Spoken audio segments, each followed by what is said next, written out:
अपने राजभवन में विश्राम कर रहे थे। रात्रि के अंतिम प्रहर में उन्होंने एक स्वप्न देखा। स्वप्न में क्या देखते हैं, किसी पड़ोसी राजा ने जनक के राज्य पर चढ़ाई कर दी है, युद्ध हुआ है और जनक जी को उस राजा ने परास्त कर दिया। विजेता राजा ने जनक जी को कहा कि अब राज्य का मालिक मैं हूं, आप 3 दिन के भीतर भीतर इस राज्य की सीमा से बाहर चले जाएं। स्वप्न चल रहा है, रात्रि का अंतिम प्रहर। जनक जी पराजित होकर विजेता राजा की आज्ञानुसार 3 दिन के अंदर अंदर राज्य से बाहर होने के लिए चल दिए। भूखे प्यासे चलते जा रहे हैं। 3 दिन होते होते उन्होंने राज्य की सीमा को पार कर लिया। सुबह हुई, कोई आदमी मिला। जनक जी ने उस आदमी से कहा, भैया कुछ खाने पीने को कहीं उपलब्ध हो सकेगा? भूख प्यास से बदन टूट रहा है। उस आदमी ने कहा, बाबा किसी भले घराने के आदमी लगते हो, कोई अच्छे कुल के व्यक्ति लगते हो। मेरे पास खाने पीने को तो नहीं है, लेकिन मैं तुम्हें पता बताए देता हूं। ये सामने जो गांव दिख रहा है, इस गांव में सन्यासियों के लिए, बाबा बैरागियों के लिए खिचड़ी बांटी जाती है। आप वहां चले जाएं, खिचड़ी खाना, वहीं पानी मिल जाएगा, पानी भी पी लेना। 3 दिन के भूखे प्यासे जनक जी, उस आदमी ने पता बताया तो ऐसा लगा कि अमृत को पाने का मार्ग बता दिया हो। गांव तक पहुंचे। भंडारी खिचड़ी बांटकर, ताला लगाकर जा ही रहा था और जनक जी पहुंच गए। भैया मुझे भी थोड़ी सी खिचड़ी दे दो।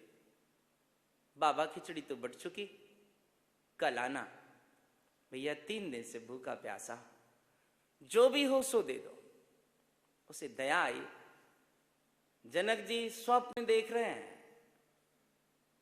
उसने कहा, बाबा खिचड़ी तो नहीं है, लेकिन बर्तन में जो खिचड़ी बनते बनते नीचे लग जाती है, जल जाती है, बोले तुम कहो तो वो निकाल के दे दो। जनक जी ने कहा, वही दे दो। उसने ताला खोला, उस बर्तन में से नीचे की जो जली खुरचन थी निकाली और हाथ में लेकर आया, जनक जी के हाथों पर रखी। स्वप्न चल रहा है। जैसे ही खाने के लिए तैयार हुए और एक चील ऊपर से मंडराती हुई आई, उसने ऐसा जोरदार झपट्टा मारा कि जनक जी के हाथों से सारी खिचड़ी नीचे कीचड़ में गिर गई। एक भी ग्रास, एक भी दाना जनक जी खा नहीं पाए। सारी खिचड़ी नीचे गिर गई और खिचड़ी के नीचे गिरते ही वे चीख पड़े, हाय दुर्दैव, ये क्या? और इस चीख के साथ ही उनकी नींद भी खुल गई। नींद खुली, चारों तरफ से लोग दौड़े दौड़े आ गए। महाराज क्या हुआ? महाराज क्या हुआ? अब महाराज क्या बताएं? नींद खुलते के साथ ही जनक जी ने देखा कि मेरा सारा परिवार, धन, वैभव, ऐश्वर्य, मंत्री, महामंत्री, सब कुछ जहां के तहां है। और मैं देख क्या रहा था? अब लोग पूछ रहे हैं कि महाराज बात क्या है? अब महाराज कैसे बताएं कि मैंने ये स्वप्न देखा? किसी से कहने की स्थिति में नहीं थे और लोग चारों तरफ से पूछते, महाराज बताओ तो आखिर हुआ क्या, बात क्या है। और जब सब तरफ से लोगों के पूछने से परेशान जैसे हो गए, तो जनक जी ने एक प्रश्न पूछना शुरू किया सबसे कि ये सच या वो सच। मन में विचार किया भरत जी ने, जनक जी ने। जनक महाराज विचार करते हैं कि मैंने जो देखा था स्वप्न में वो सच था, या आंख खुलने के बाद जो देख रहा हूं ये सच है। लेकिन उनके प्रश्न को कौन जाने कि ये सच का क्या मतलब है और वो सच का क्या मतलब है। जनक जी का प्रश्न था, समझे कौन इसको। बहुत लोगों से उन्होंने पूछा लेकिन किसी के समझ में नहीं आया। आखिरकार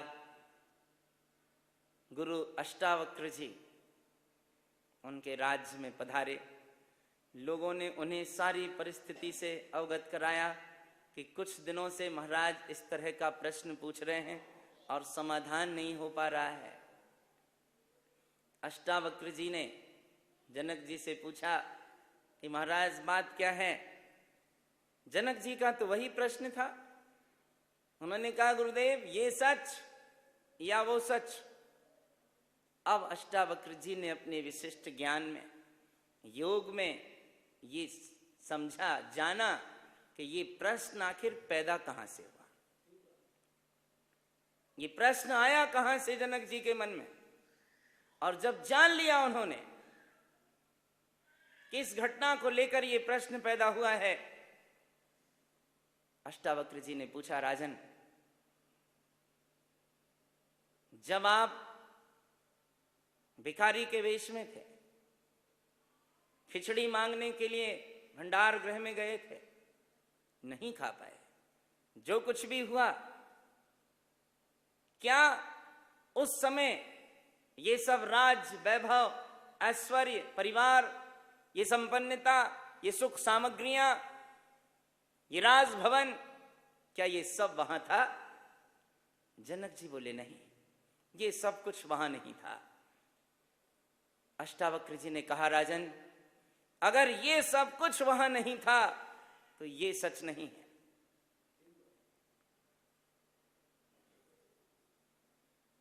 ये सब कुछ वहां नहीं था तो ये सच नहीं है। जनक जी कुछ बोलते इसके पहले ही अष्टावक्र जी ने पूछा कि आपकी आंख खुली, स्वप्न टूटा, आपने देखा कि सब कुछ जहां के तहां है, पुण्य का संयोग। और जब आपने अपने आप को राज्य वैभव के बीच पाया, उस समय क्या वो भिखारी पने की अवस्था, वो 3 दिन की थकान, वो खिचड़ी मांगना, क्या वो सब कुछ यहां था। जनक जी ने कहा, नहीं महाराज, वो सब कुछ यहां नहीं था। आंख खुलने के बाद अष्टावक्र जी ने कहा, राजन ये सब कुछ वहां नहीं था तो ये सच नहीं है, और वो सब कुछ यहां नहीं था तो वो सच नहीं है।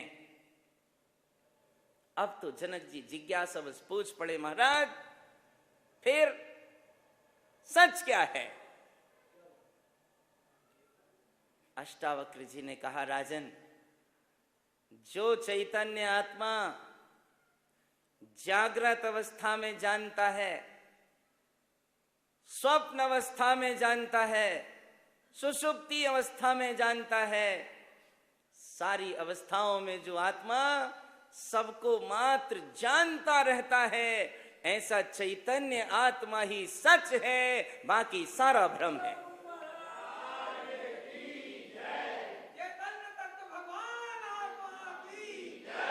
एक ही तत्व है जो जानने वाला है, यही सच है, बाकी सब भ्रम है, असत है। और हम इस सत असत के बीच ही भेद नहीं कर पाते कि सत क्या है और असत क्या है। जो संयोग आज हमें प्राप्त हैं पुण्य के निमित्त से, जो भी संयोग प्राप्त हैं, ये सारे संयोग क्या पिछले जन्म में हमारे साथ थे? नहीं थे। क्या ये संयोग अगले जन्म में हमारे साथ होंगे? नहीं होंगे।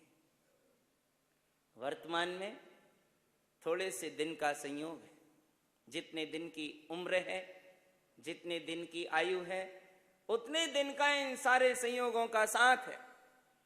तो जो वस्तुएं हमारे साथ अतीत में नहीं थीं, भविष्य में नहीं होंगी, वर्तमान में जिनका कुछ दिनों के लिए साथ है,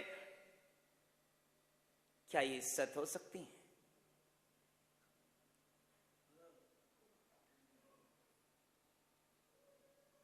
बस यही भेद है सत और असत के बीच का। इसलिए सूत्र गांठ में बांध कर रखें कि जाता सो मेरा नहीं और मेरा सो जाता नहीं। जो चला जाता है, छूट जाता है, क्षय हो जाता है, वो मेरा नहीं है। और जो मेरा है वो कभी मेरे से अलग नहीं होता है। जो मेरा है वो कभी मेरे से छूटता नहीं है। तो जो छूटता नहीं है वो सत है, और जो छूटता जाता है वो असत है। पार्वती जी ने पूछा था शंकर जी से कि सत और असत के बीच में आप क्या निर्देश देंगे? संत तुलसीदास जी ने एक चौपाई लिखी है, उमा कहूं मैं अनुभव अपना, सत हरि भजन जगत सब सपना। कि सत एक परमात्मा है, सत एक परमात्मा का स्मरण है, आत्म स्वरूप का बोध है, बाकी सब स्वप्न है, बाकी सब असत है। जीवन को सुखमय बनाना है, आत्मज्ञानमय बनाना है, तो दोनों के बीच विवेक जागृत करना अनिवार्य है कि सत क्या है और असत क्या है। महाराजा अरविंद प्रजापालक, न्यायप्रिय, धर्मज्ञ व्यक्तित्व के धनी थे। धर्म की, पुण्य की, दया की सारी पवित्र भावनाएं उनके मन में निरंतर बनी रहती थी। एक बार राजमहल की छत पर घूम रहे थे।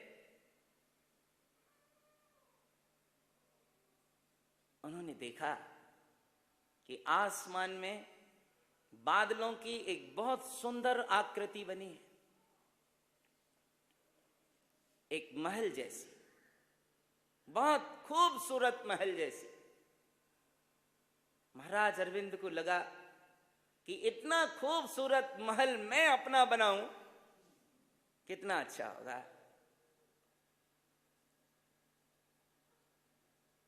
नीचे आए, छत से उतरकर पेंसिल और कागज लेने के लिए, इसकी आकृति बना लूंगा कागज पर और फिर ऐसा ही महल बनवाऊंगा। जब तक महाराज अरविंद ऊपर से नीचे आए, कागज पेन लेकर फिर ऊपर गए, तब तक वो महल की आकृति गायब हो चुकी थी। न वहां कोई महल की आकृति थी, न वहां कोई उस प्रकार के बादल थे। महाराज अरविंद को लगा कि जैसे ये बादलों का महल समाप्त हो गया, ऐसे मेरे ये सारे महल भी समाप्त हो जाने वाले हैं। ये कोई भी महल टिकाऊ रहने वाले नहीं हैं। अंतर से वैराग्य जाग गया कि जिन जिन असत पदार्थों की ममता में, जिन जिन नाशवान पदार्थों की आसक्ति में मेरा जीवन जा रहा है, ये सब मेरी भूल का परिणाम। विरक्त होकर दीक्षित हो गए, परमार्थ के मार्ग में लग गए। तो असत से भिन्नता का बोध तो अनिवार्य है। गुरुदेव तारण तरण मंडलाचार्य जी महाराज ने अपने 14 ग्रंथों में से ज्ञान समुच्चय सार नाम के ग्रंथ में सूत्र लिखा है, गाथा दी है।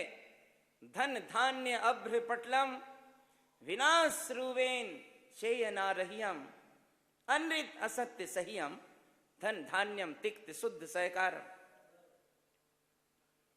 आचार्य महाराज कहते हैं ये जितने भी असत संयोग हैं ये सब अभ्र पटल की समान, बादलों की पटल के समान क्षणभंगुर है, विनाशिक हैं, नाशवान हैं।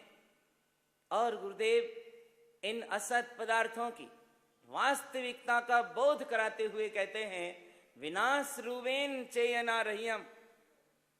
ये सारे संयोग स्वरूप से विनाशिक हैं, चैतन्यता से रहित हैं, क्योंकि वे अपने आप में ही असत हैं,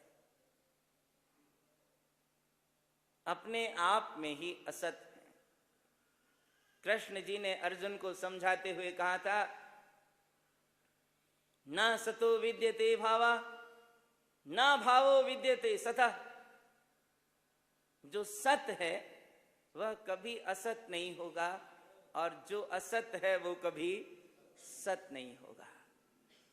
जिसका अस्तित्व है वो कभी नहीं है ऐसा नहीं होगा, और जो है ही नहीं वो कभी अस्तित्ववान नहीं होगा।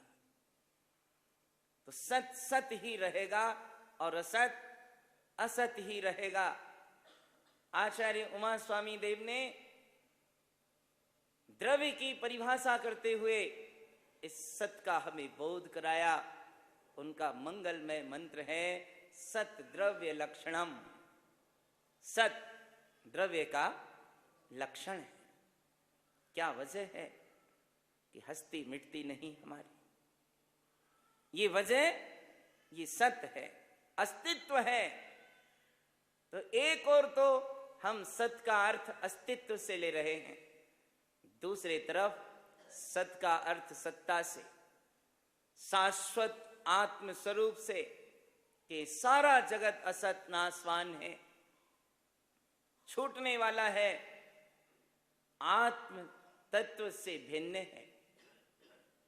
दुनिया में सबसे न्यारा निज आत्मा हमारा, सब देखन जानन हारा, निज आत्मा हमारा। तो जो देखने जानने वाला तत्व है ये दुनिया में सत्य है, यथार्थ है, वास्तविक है, जिसकी पहचान करना है। कितने ही संतों ने कितनी ही घटनाओं के माध्यम से इस सत असत का विवेक जागृत किया था। महात्मा बुद्ध ने वैराग्य के उन क्षणों के पहले दिन एक वृद्ध व्यक्ति देखा जिसकी कमर झुकी थी। दूसरे दिन कोई रोगी व्यक्ति देखा जो खांस रहा था, रोग से पीड़ित था।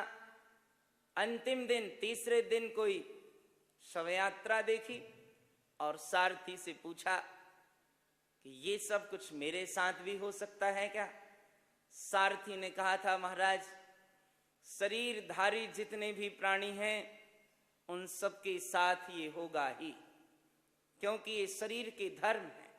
शरीर जरा धर्मा है, शरीर रोग धर्मा है, शरीर मरण धर्मा है। बुद्ध के अंतर मन में वैराग्य हो गया, ये सब असत है। मुझे सत्य की प्राप्ति करनी है, मुझे सत्य को उपलब्ध करना है और सत स्वरूप की उपलब्धि के मार्ग पर चल दिए। भगवान महावीर के पास किस चीज की कमी थी?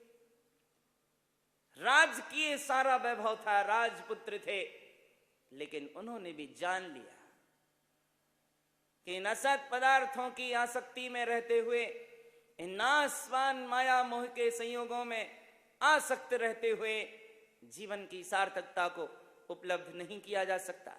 इसलिए समस्त असत प्रपंचों से परे होकर सत को उपलब्ध करने के मार्ग पर चल दिए, और आज हम उनका स्मरण कर रहे हैं। गुरुदेव तारण तरण महाराज हो, क्या आचार्य कुंद कुंद देव हो, या जो भी ज्ञानी महापुरुष हो, अगर आज इस पूज्य पद को उन्होंने उपलब्ध किया है तो निश्चित रूप से सत असत के भेद को जानने के कारण प्राप्त किया है। हमें भी अपनी जन्म की सार्थकता को उपलब्ध करना है तो इस संधि को समझना होगा और असत पदार्थों से परे होकर सत की अनुभूति, सत्य की प्राप्ति, अपने स्वरूप का बोध, नाशवान पदार्थों से दृष्टि हटाकर अपने अविनाशी स्वरूप को अनुभव में लेने का प्रयास करना है। इसी से अपने जन्म की सार्थकता होगी। ऐसे सत पुरुषार्थ को अंतरंग में जागृत करें, इसी में अपने जन्म की सफलता है। यही श्री गुरु का हम समस्त भव्य आत्माओं के लिए मंगलमय संदेश।